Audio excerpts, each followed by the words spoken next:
Good morning, parents. Thank you for being with us here this Sunday in a little bit of a different way. We're really excited about it here at CrossWinds Kids. We hope that you are too. If you haven't yet watched the video that we posted for you and your kids to watch together, please go watch that one first. We'll talk a little bit about that in here. That's going to be the game plan for the next few Sundays going forward. Is we're going to shoot videos for you to watch together, you and your kids together. And then we'll have a little parent video that's added onto it that you can watch that'll give you any instruction or clarify anything for you.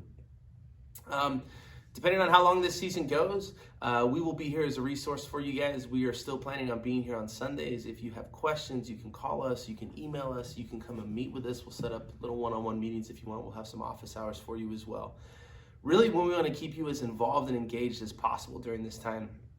More importantly, we want to keep your kids as involved and engaged as possible at this time.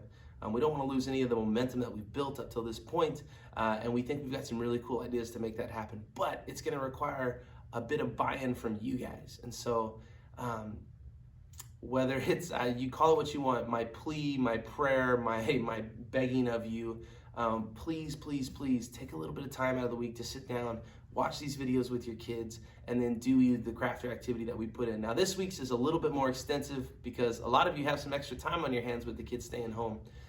It won't be like this every week, and if it requires any type of supplies, we'll have kits for you guys to pick up here at the church during the week. We're gonna make this as simple as possible for you guys, while still keeping it engaging for your kids. So this week we asked them to make a worry wall.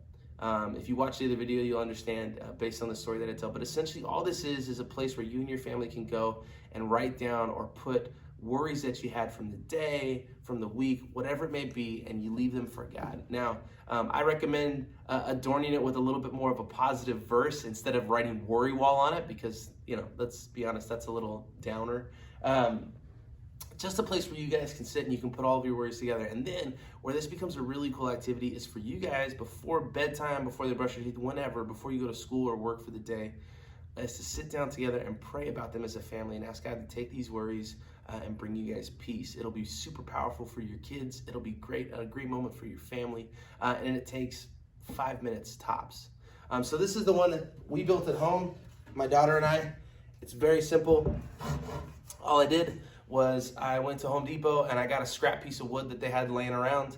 And they let me take that. I painted it black and then I wrote on it with some white paint markers. That's it. I added a little glow-in-the-dark paint just because I'm extra. And then all I did was put little hooks on it. It does not have to be this elaborate. It can be a clipboard. It can be a notepad that you hang up by the wall. Just something that's engaging for your kids that they will remember, that they will see, that you guys will remember and see throughout the week is what we're going for. And then I just screwed in little hooks, and that's an easy way to attach paper to it. And then at the end of each day, just go take the papers down and pray about them as a family. Ask God to bring you guys peace in this hectic time.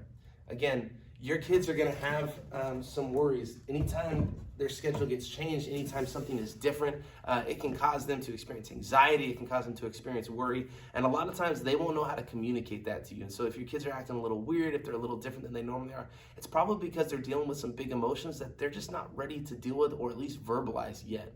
And so if we're proactive when we get in front of those things, it's a huge impact for them. It gets all of that stuff out of their way so that they can go about their regular lives of learning and playing and having fun instead of focusing all of this heavy stuff that the world's kind of presenting with them now.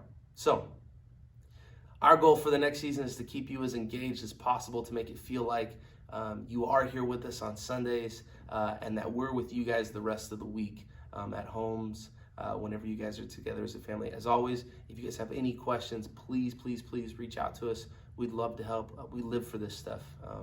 I'm really excited to see what God does in this next season. I think it could be one of our best seasons yet.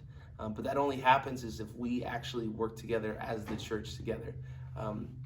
We've always said that we're not a babysitter's club, and we can't be solely in charge of your child's faith walk and their faith journey. You are a huge component of that, and I think we have an incredible opportunity during this season to see huge growth in that area for all of our kids. So, praying for the best. Love you guys. Thanks for your time. If there's anything we can do, please reach out.